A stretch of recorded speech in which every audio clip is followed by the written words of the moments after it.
Welcome to Season 2 with the Market Mystics, where we discuss and redefine markets, wealth, and trading on Earth as it is in heaven. Join us on the journey while we consider new possibilities with special guests who might just challenge a few perspectives. Get ready to dive in deep with your hosts, Joshua and Kim. Hey, everybody. Welcome to Thursday with your Market Mystics. We have quite a fun Thursday planned today. Josh, you want to talk about it? Sure. Yeah. Okay, so this is actually really it is going to be a fun Thursday. So in the past, we've talked about how sometimes we don't have specific leading for what the episode should be about. And so we just press record and we start talking and we look for the direction that the conversation goes and where it goes naturally and what comes out of us naturally. And generally, when that happens, it's a little bit scattery in the beginning, and then we find a rhythm and we just really start moving with it. And by the end, both of us hey, that was decent. Good job. uh, and but what's interesting, this is what is interesting. Before we started recording today, we were pressing in, engaging with Father about, hey, what do you want to talk about? And the whole day today has been kind of a restful, low-key, quiet kind of day. Like I was telling Kim that I've been doing this morning meditation with a teacher, and this morning, I was kind of tired and was in and out of kind of waking and sleeping while sitting in bed. I really should sit up and probably not do the meditation in my bed. But it's just so comfy in the morning. I don't want to get out. But so I was sort of drifting in and out, and I had this really kind of cool experience where I'm sort of dreaming, and I'm dreaming about doing a specific thing, and then I sort of wake up and the person who's leading the meditation starts talking about exactly what I was dreaming about, and I was like, that's cool. And I would give a more defined example, but at the moment I don't remember what it was. um but so it was that's how my day started, was just kind of this chill, um restful meditation. And the meditation was specifically on abundance, and I've been experiencing that in some areas of my life, and it's just wow, that it's just really cool, all this is fitting together. And then generally before we record every episode, Kim and I have a meeting, a leadership meeting for our the organization we're involved in South Africa. If you guys are curious, you can look that up at edenprotocol.co. And so we generally meet before that. Before this meeting to record the podcast, we bench over that and govern kind of that project that we're working on. And we were engaging during that meeting, and everyone, it was the quietest meeting we've ever had. It was peaceful, it was relaxing, as we're praying about what to do there. All three of us are just sort of having this very calm experience with the Lord. And then Kim and I get on here to record this podcast, and we're like, okay, well, what should we do about that? And or what should we talk about today? And we're like, okay, well, let's just pray about it. And so we press in for a little bit, and we come back, and it's yeah, I just had this really chill, quiet time. And it was the emphasis of the day, the theme of the day has just been this restful, peaceful, can you just abide? Can you just sit with it and not have this specific purpose and this specific definition, but can you just sit with the project? Can you just be with it? Can you just know it? Can you understand it, instead of do? That's sort of been the theme of today. And what's really fun about that is 2 years ago, and I know we've talked about this several times if you've listened to us, but 2 years ago, Kim and I, right now, 2 years ago, we're in South Africa. It was my first trip there. But we had an opportunity where the Lord took us there for what we thought was this big business project. And instead, it was a very quiet time of learning to just be, learning to just exist as a son of God, and like to enjoy nature and to enjoy food and to enjoy wine and rest and conversation and not be so focused on, I got to get this done, we got to figure this out, how are we going to be profitable, we need money. Like, it was just an opportunity of like quiet rest and finding that rhythm of rest. And so it's just kind of a really cool um, thing to notice, pattern to notice, that here we are 2 years later in the same time frame, and we're that is what's on our heart today. Kim made a Facebook post about like, oh yeah, remember 2 years ago when God taught us how to not do but be. And then all day today, it's just, hey, just be with me. I just want relationship with you. I don't need you to do all these activities. I just need you to exist and to know why you exist, and why you exist is for my pleasure, and just existing in that, like, I'm just alive, and that's the amazing thing. And I don't like, there will be other things that you do. Like, life isn't without doing. I'm not encouraging anyone to not do anything. But can you just be? Can you learn to love yourself and be with yourself? Can you learn to just love being in the presence of God without needing direction, without needing something from him, but just being with him? And that's sort of, I think, the theme for the day. And what Kim and I wanted to talk about was just, how can you be? Can you just be with God? Can you be with yourself? Can you find that rhythm and stay in it? Mhm. I think so much of this goes back to identity. And I think, sometimes when these things come up and it comes up from multiple streams and hits you in the face, there's a reason for it. And I think one of the things that the Father is really impressing, and I don't think it's just with us, I think it's for the body as a whole, is not measuring your value, not measuring your worth, not measuring who you are based on what you do or what you produce. Mhm. And that's not to say you don't take action, but at the root of it, at the core of it, it has to do with, are you able to be content with simply being a son of God? Mhm. Right. And yes, I say this. I know yesterday was International Women's Day, blah, blah, blah. I'm not getting on any kind of train about anything, but I am a woman and I can be a son of God, just like Josh, you're a man and you can be the bride of Christ. Okay. Right. Get it out of the way.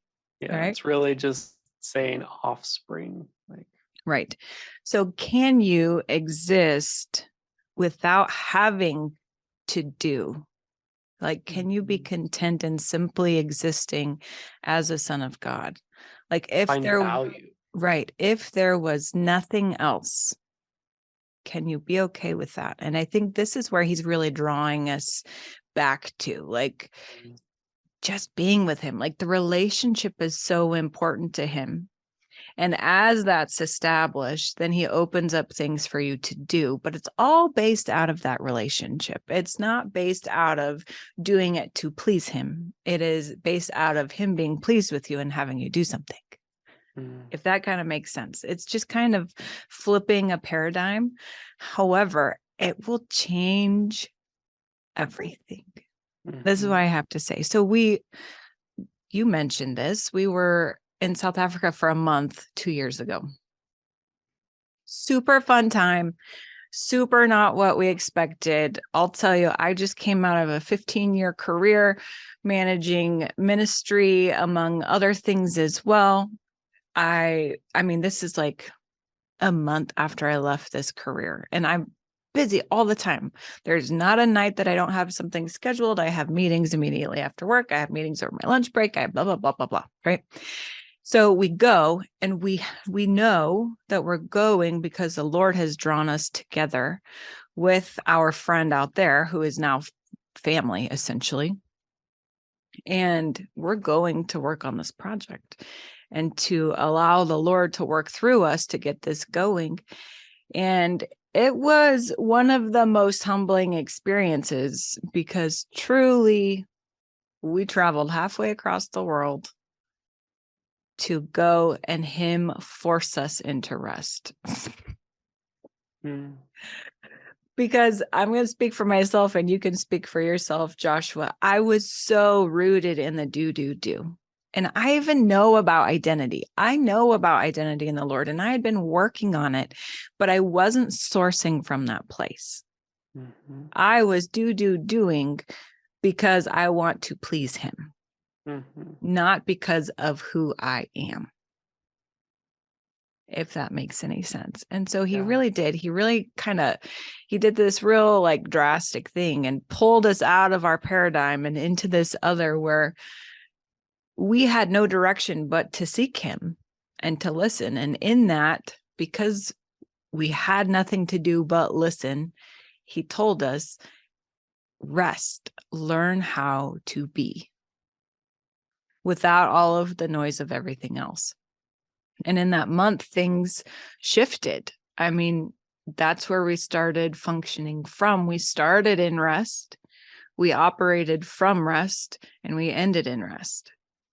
And it was a funny little training ground for us. I don't even know what else to call it, but it was, because it was practice. And then we went back to normal life and stepped back into the normalcy, but we were equipped with this new tool, which isn't so new. It's actually real basic, but I wasn't operating from it before. But we stepped back into our normal lives and had this tool in our tool belt to be able to abide there. So stay in that close, intimate place with the Father and allow everything to flow that way. And it changes things. And when we talk about the flow, this is when you start having unobstructed flow, is when everything gets sourced from that relationship. It is that intimacy. It is that relationship. It is the being content with simply being and not having to perform in one way or another. Yeah. So obedience is great. Like you can talk about all these things. Oh, but what about this? Oh, what about in James? Faith is dead without action, or whatever it is, right? First, you have to have the faith. Like if you don't have that foundation first, which really has to do so much with the relationship. If you don't have that first, then action, it's empty action. This is why it's talking about this. It's not talking about you have to do. It has to do with being rooted first in the faith and then having action flow from that. It is a flow thing. It is not a do thing. Yeah. And it's still always, for me, a work in progress. At least has been a work in progress. Like I'm constantly finding myself being like, oh yeah, like I was just doing that because I was trying to find my value in that. I was just doing that because I was trying to be valuable to that person.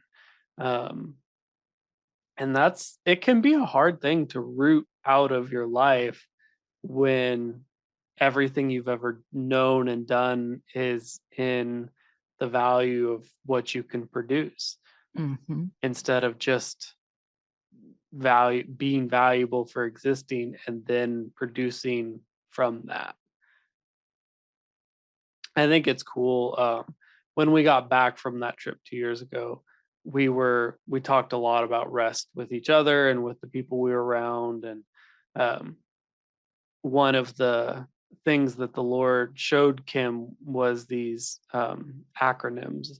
Mm. And it's I think we've talked about it before. I'm just going to mention them because I think they're cool. But we were like, okay, so we aren't talking about doing nothing. We're just talking about your doing, coming, flowing through a different place, like you being valuable. So you do things instead of you do things so you can be valuable. Yes. Um, like that's really the only difference in it. And so we were praying about it one day, and Kim had these acronyms come to mind, and it was um, lazy, which was lacking a zealous yearning, and rest, which is residing in eternal sonship training. And so it was just kind of this thought process of like, we're not talking about being lazy. We're not talking about not doing anything, because that just means you don't have zeal, you don't have fire, you don't have a desire burning within you. But as you become a son of like Yahweh, who created everything and put purpose in everything, then that purpose in you starts to become alive, and you start to get this desire and this fire within you of like, this is what I'm here for. And that just naturally starts to flow out of you in actions.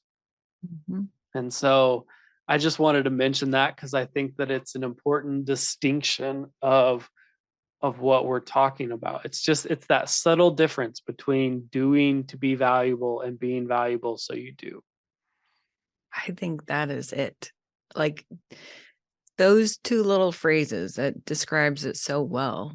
And when we talk about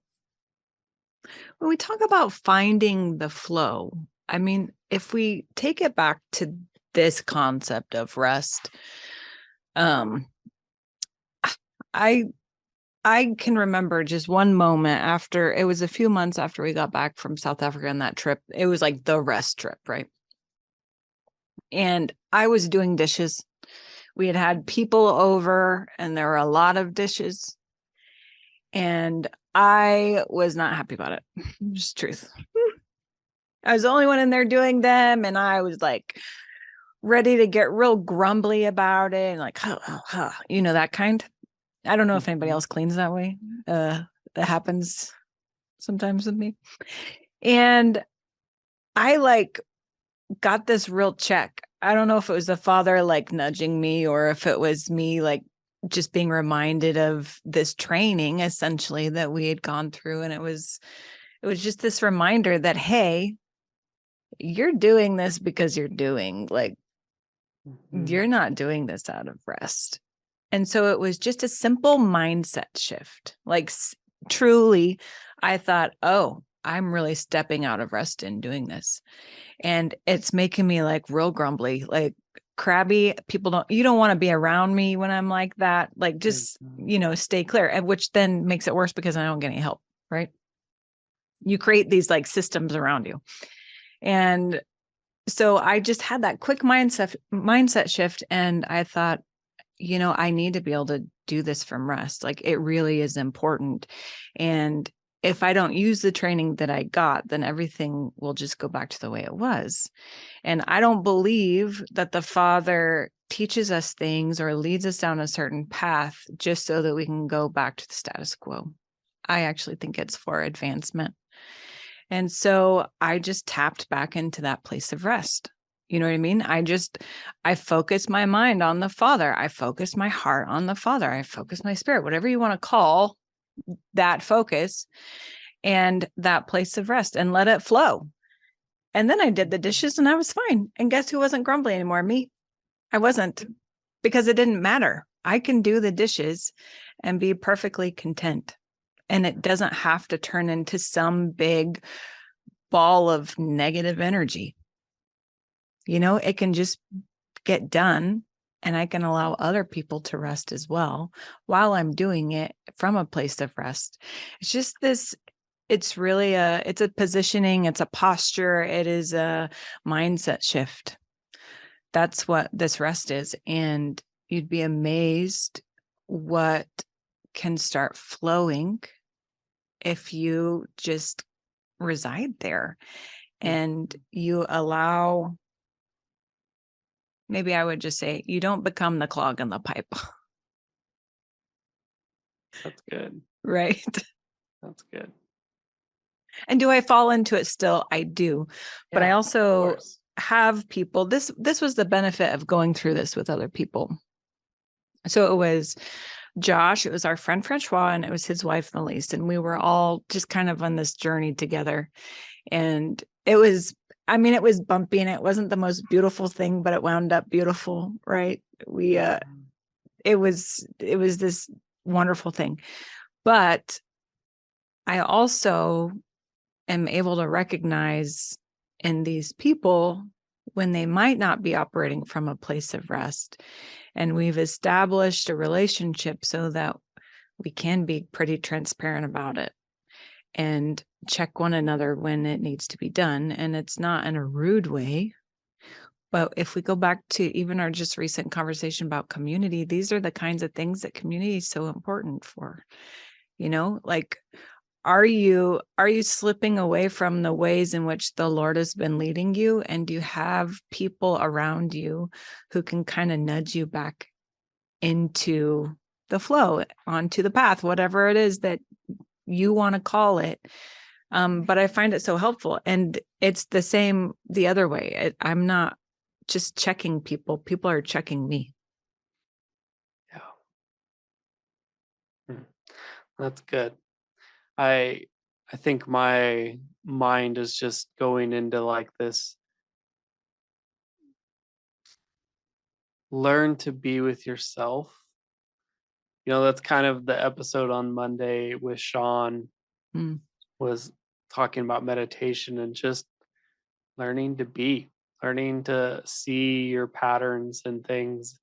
Um, it's that awareness that allows you to bring change in it. So it was the awareness of what was going on that allowed you to shift your perspective while doing the dishes. It was, it's that awareness that it's awareness that the pattern exists that allows you to change the pattern. Mm-hmm. And so I would just encourage you, like, look inwards, look at yourself, ask questions. Why am I doing this? Why do I believe this? Is it optimal? And start to love yourself. Mm. Like, start to love who you are. If you are a doer, start to love that about yourself. And then allow that love to create a change in that pattern. But don't change out of a forcing yourself to be different. Like, just allow love to creep in to every nook and cranny, and it will bring change. Mm. Yeah. That's really good. Really good. Cool. Well, I think we'll wrap up there. That seems like a good spot to leave it. You guys have a great weekend.